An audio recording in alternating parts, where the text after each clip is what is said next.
Hola, bienvenidos al nuevo episodio de Preguntas sin filtro para el podcast de Leguleya. Esta vez tenemos el honor de conversar con una persona muy experimentada en el cargo de gerente in-house, directora legal de una gran corporación. Ella ha tenido bastante experiencia, sobre todo en temas de crisis, pero además tiene unas habilidades desarrolladas para el liderazgo muy importantes y muy necesarias en el día de hoy. Tengo el honor de conversar con Ana Ferrucci. Ana, bienvenida. Y muchísimas gracias por estar con nosotros en este Preguntas sin Filtro.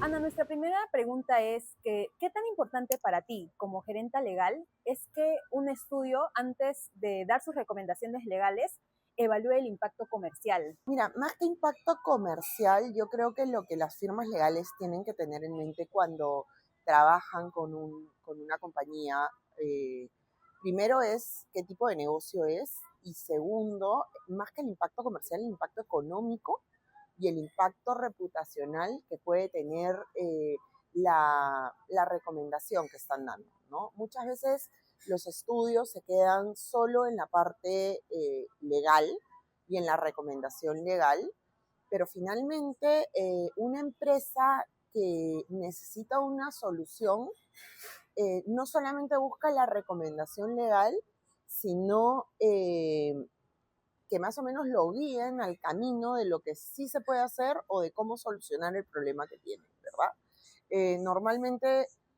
cuando uno recibe un informe legal, el informe es como muy lejano, o pasa mucho que el informe es muy lejano, es simplemente no puedes hacer esto y ahí queda. Entonces no termina siendo una ayuda para, para la compañía, sino que es una especie de confirmación de algo que uno ya sabía, que no se puede, ¿no? Entonces ya no se puede, pero qué cosas sí se puede o qué alternativas existen, ¿verdad?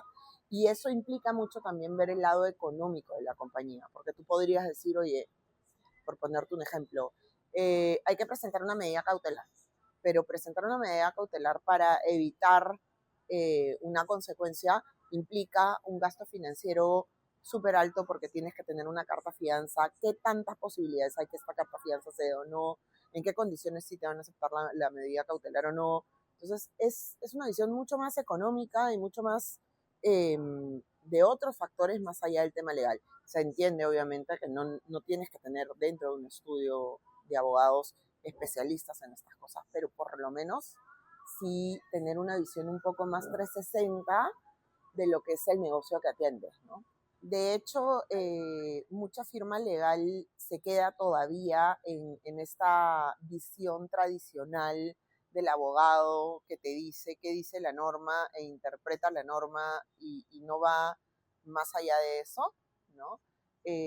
Hay firmas legales que todavía te sacan informes legales de 60, 70 páginas con jurisprudencia que probablemente la lea yo y mi equipo y eso, este, y que en realidad no ayuda a tomar decisiones. Finalmente, lo que busca un directorio, lo que busca el management de una compañía es poder tomar decisiones con información.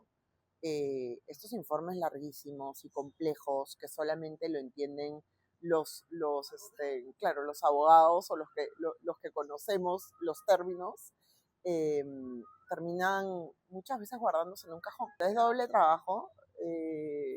Nos pasa mucho de que dice exactamente lo mismo que nosotros dijimos, pero más largo y más caro.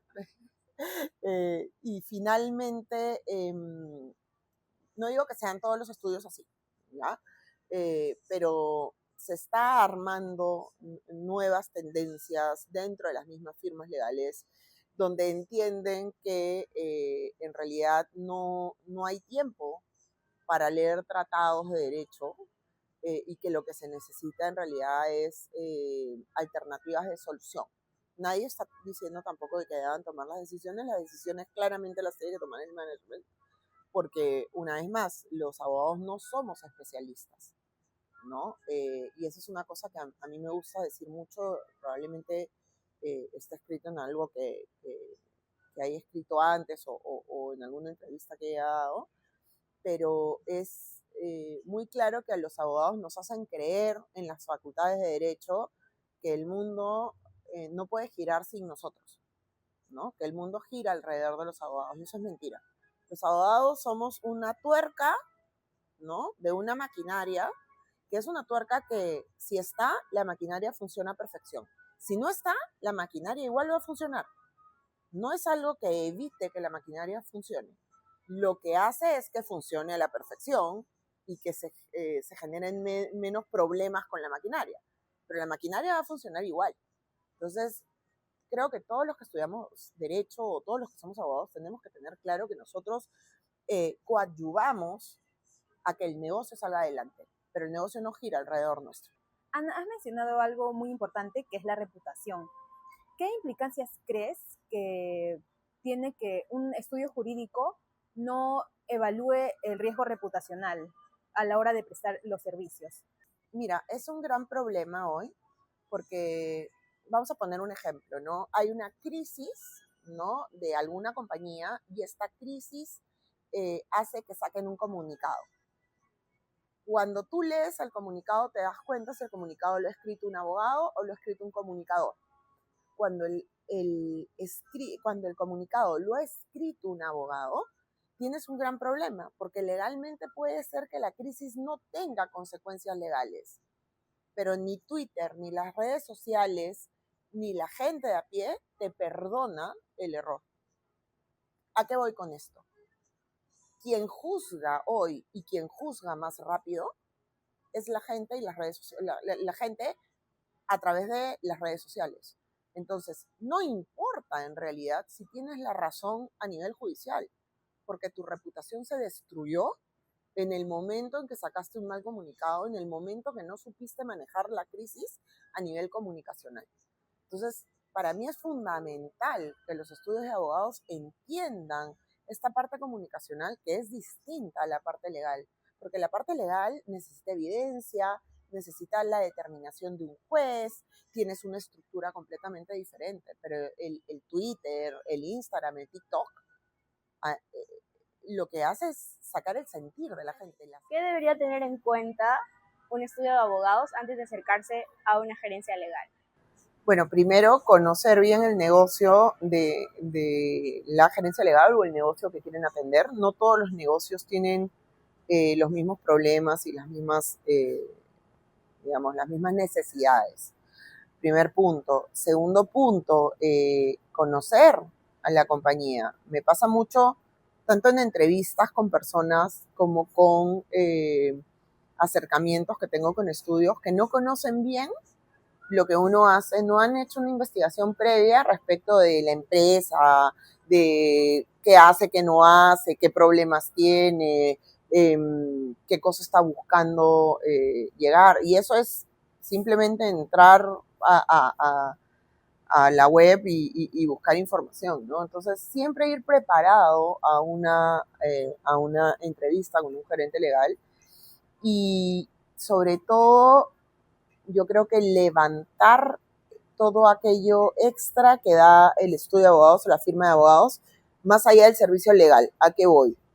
No espero, obviamente, que me brinden mucho más allá del servicio legal, pero como decía antes, ¿no? Saber que el estudio legal cuenta con algún tipo de asesoría comunicacional adicional, que el estudio conoce que es necesario tener peritos para algunas cosas y tiene una buena cartera de otros profesionales que coadyuven a lo que el estudio puede sacar adelante de la compañía. Para mí eso es sumamente importante. Lo cierto es que esa es otra cosa que no hemos dicho y que es muy difícil de romper.